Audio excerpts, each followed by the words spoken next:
तो बच्चों, आज की इस वीडियो में हम लोग सीखेंगे, जैसा कि हम लोग पढ़ते आए हैं कि अर्थ के अंदर क्या होता है, एक मैग्नेटिक फील्ड होता है। ठीक है ना। हम कंपास लगाते हैं और इसकी फीलिंग भी होती है। कंपास जो होता है वो मैग्नेट की ओर अट्रैक्ट होने की प्रॉपर्टी होती है उस सुई के अंदर, इसीलिए वो मैग्नेटिक फील्ड को शो करती है। तो पहले इसको देखते हैं ज़रा सा। जैसे मैंने एक मोबाइल कंपास लिया है, तो ये नॉर्थ और साउथ दिखा रहा है, इधर ईस्ट और वेस्ट। अब हमारा एग्जैक्टली नॉर्थ क्या होगा उसका पता करने का तरीका क्या, देखो अभी 5 डिग्री नॉर्थ दिखा रहा है ना। अब ये आया 0 डिग्री, तो जैसे ये कितना भी 359 है, ये 1 2 3 4 डिग्री, तो हम क्या करेंगे, इसको 0 डिग्री पे लाएंगे पहले। देखो 7 डिग्री, 8 डिग्री, 6 5 4 3 2, और ये आ गया 0 डिग्री। हालांकि बहुत सेंसिटिव होता है, तो लगभग ये 0 डिग्री पे आ गया। तो यानी कि जब ये 0 डिग्री पर नॉर्थ दिखा रहा, तो ये आपका क्या हो गया, नॉर्थ हो गया, इधर साउथ हो गया। ठीक है ना। इस तरीके से हम इसको यूज कर लेते। तो ये हमारा इधर साइड को, अभी मैं जहाँ पर बैठा हूँ, ये नॉर्थ पोल है, ये साउथ, और इधर को ईस्ट और वेस्ट हो जाएगा। अब लेकिन इसमें एक प्रॉब्लम होती है कि ये हम क्या कहते हैं, ये नॉर्थ पोल, और इसको कहते हैं हम लोग साउथ पोल। तो ये बात आपके समझ में आई होगी कि कैसे हम लोग कंपास के थ्रू नॉर्थ और साउथ पोल को पता कर सकते हैं। अब लेकिन जब इस पर प्रैक्टिकल करेंगे तो उसमें थोड़ा सा अंतर ये आया, वो क्या आया उसको समझते हैं। ठीक। तो अभी फ़िलहाल मैं जिस जगह पर खड़ा हूँ, इस साइड को हमारा क्या होगा, उत्तरी ध्रुव, और इधर को दक्षिणी ध्रुव, या नॉर्थ या साउथ पोल। अब इसको समझते हैं अर्थ के संदर्भ में क्या हुआ जब इसके प्रैक्टिकल करेंगे। ठीक है। तो जैसे हमने ये अर्थ बना दी, तो अर्थ में आपको पता है कि अर्थ अपनी एक्सिस पे ज़रा झुकी हुई है। तो जैसे ये हमारी अर्थ का नॉर्थ है, ये साउथ पोल हो गया। ठीक है ना। इसको बना देते हैं नॉर्थ जी, यानी कि जी का अर्थ हो गया ग्रेविटेशनल या गुरुत्वीय।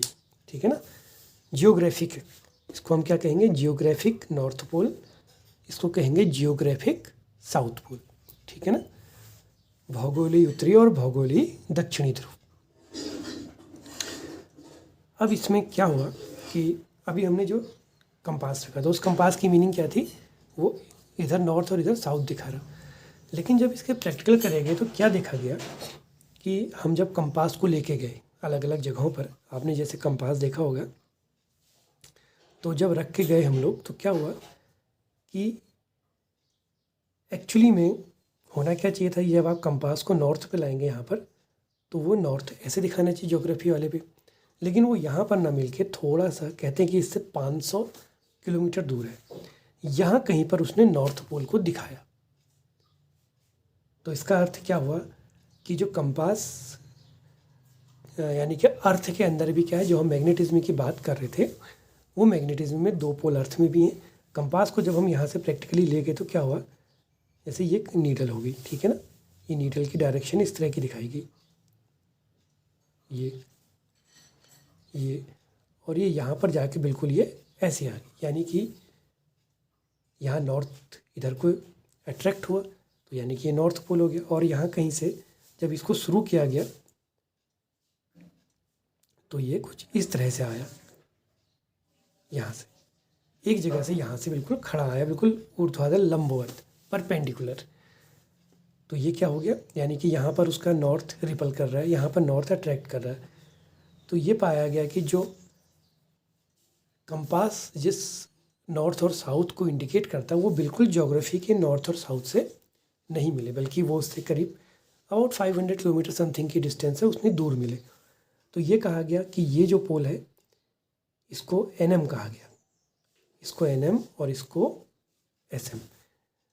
एक तो आपका NG और SG, यानी कि जियोग्राफिक नॉर्थ और साउथ पोल, एक NM और SM मैग्नेटिक नॉर्थ और साउथ पोल। ठीक। अब देखो ये मैग्नेटिक नीडल का नॉर्थ यहाँ को अट्रैक्ट हो रहा, तो ये कल्पना की गई, अभी उसको हम आगे भी देखेंगे कि अर्थ के अंदर क्या है, कोई एक ऐसा मैग्नेट है। ठीक है।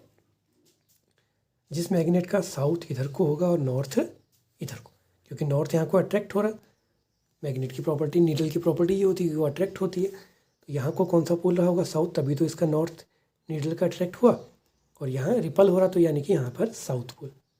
तो ये कंसेप्ट हमारी निकली। अब क्वेश्चन आया कि अर्थ के अंदर ये मैग्नेटिक फील्ड आया किस कारण से, क्योंकि अर्थ के अंदर क्या होता है, अगर हम अपने अर्थ को डिवाइड करें तो इसके अंदर 3 लेयर मानेगी। ऊपर होती है Seoul layer, silicon plus aluminium, इसको सियोल कहते हैं। फिर इसके नीचे की लेयर को कहते हैं सीमा, ये होती है सिलिकॉन प्लस मैग्नीशियम। फिर अर्थ का जो अंदर कोर है, इस कोर में नीफे कहते हैं, नीफे लेयर कहते हैं, या निकल प्लस फेरस। तो ये सब जो होता है इसको कोर में, ये मॉल्टन स्टेट में यानी कि गली हुई अवस्था में, क्योंकि वहाँ टेम्परेचर इतना ज़्यादा है कि लिक्विड फॉर्म में रह नहीं सकता। अब क्या है कि ये जो निकल फेरस है ये है मॉल्टन स्टेट में, और अर्थ क्या कर रही है, लगातार रोटेट कर रही है। तो अर्थ के रोटेशन से क्या होता है कि जो ये आयन्स हैं, एटॉम्स हैं, ये क्या करते हैं, रोटेट करते हैं। अब ये रोटेट करते हैं तो आपने पढ़ रखा है कि जब कोई एटॉम, कोई चार्ज पार्टिकल रोटेट करता है तो वो क्या बनाता है, एक मैग्नेटिक मोमेंट, जिसको हम एम कहते हैं। तो यानी कि उससे मैग्नेटिक फील्ड की एक प्रॉपर्टी जनरेट होती है, यानी कि वो अपने आप में एक छोटा सा करंट लूप डेवलप करता है और उसके थ्रू मैग्नेटिक मोमेंट और मैग्नेटिक फील्ड डेवलप होता है। तो ये माना गया कि इसके कारण अर्थ के अंदर क्या आ रहा है, मैग्नेटिक फील्ड आ रहा है, क्योंकि मैग्नेट तो अर्थ के अंदर रह नहीं सकता क्योंकि वहाँ पर टेम्परेचर बहुत ज़्यादा है। तो ये अर्थ के मैग्नेटिज्म के ओरिजिन का कारण है। तो ये हमारा जियोग्राफिक नॉर्थ और साउथ था, तो इनको हमने मिला दिया। अभी फ़िलहाल हम इसको मिलाते हैं, बाकी टॉपिक इसके हम नेक्स्ट वीडियो में देखेंगे।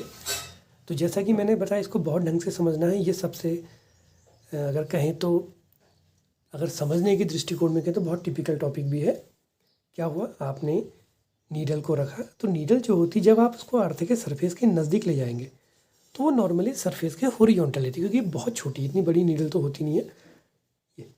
तो जब ये कहाँ पहुँचती है, यानी कि अर्थ के सरफेस के जब इधर होती है इक्वेटर के आसपास, तो ये कैसी होती है, सरफेस के पैरेलल ही होती है, पता ही नहीं चलता है, पोल में जाके ये खड़ी हो जाती है। तो ये मैंने क्या बताया था, मैग्नेटिक नॉर्थ पोल, और यहाँ पर मैग्नेटिक साउथ पोल, इस तरह से इसका मोशन होते रहता है। तो अगर आप इसको ज़रा समझे भी तो क्या होगा कि जैसे ये हमारी इक्वेटर होगी, ठीक है ना, नॉर्थ और साउथ पोल के परपेंडिकुलर लाइन क्या होगी, इक्वेटर होगी। इसको कहते हैं जियोग्राफिक इक्वेटर, ठीक हो गया। और ऐसे ही अगर आप मैग्नेटिक नॉर्थ और साउथ पोल को मिला लें तो इसकी भी परपेंडिकुलर एक लाइन हो जाएगी, इसको कहते हैं मैग्नेटिक इक्वेटर। हालांकि अभी हम इसके बाद में मेरिडियन वाला भी टॉपिक एक पढ़ेंगे, वो नेक्स्ट वीडियो में देखेंगे। तो ये तो हमारे मैग्नेटिक और जियोग्राफिक इक्वेटर हो गए। तो ये बिल्कुल सीधे नहीं है। तो अब आप देखिए कि क्लियर हुआ होगा आपको कि दोनों के बीच में एक एंगल होता है। अब मैग्नेटिक नीडल की एक प्रॉपर्टी होती है, अभी तो हमारे पास जो नीडल मैंने दिखाई थी आपको, या हमारे पास जो लेबोरेटरी में जितने भी कंपास होते हैं वो नॉर्मली क्या होते हैं, हॉरिजॉन्टल मोशन ही कर पाते हैं, वो नॉर्मली इसी तरह से मूव करते हैं। जैसा कि आपको देखेगा ये हॉरिजॉन्टल होते हैं, ये हॉरिजॉन्टल सर्किल में मूव करते हैं। लेकिन अगर हमारे पास कोई नीडल सिंपल ऐसी हो, ठीक है ना, इसके लिए हमें ऐसी नीडल चाहिए जो हॉरिजॉन्टल ना करके वर्टिकल भी कर सके, तब इस वर्टिकल वाली नीडल से क्लियर होता है। एक्चुअली में ये बिल्कुल सीधे ना रह के कभी ऐसे और कभी ऐसे रहता है। तो इसकी प्रॉपर्टी क्या है कि जब आप इक्वेटर से नीचे को होंगे, ठीक, तो ये डिप करती है, और इक्वेटर से जब आप ऊपर को जाएंगे नॉर्थ की ओर तो ये राइज करती है, ठीक है ना। दो तरह की प्रॉपर्टी होती है, एक बार तो ये हॉरिजॉन्टल से नीचे को डिप करेगी, कहाँ, साउथ पोल में, और जब आप इसको नॉर्थ पोल की ओर जाएंगे इक्वेटर से ऊपर तो ये ऐसे राइज करेगी, इस तरह से, यहाँ पर ये डिप करी हुई होगी। तो बच्चों इसके आगे हम इसके कुछ और टॉपिक है मेरिडियन वाले, वो नेक्स्ट वीडियो में देखेंगे। तो ये चीज़ आप क्लियर कर लीजिएगा किस तरह से इसका मोशन होता है। ये इस क्रम में ये चलते जाती है और यहाँ से ऐसे ऊपर को हॉरिजॉन्टल होती जाती है।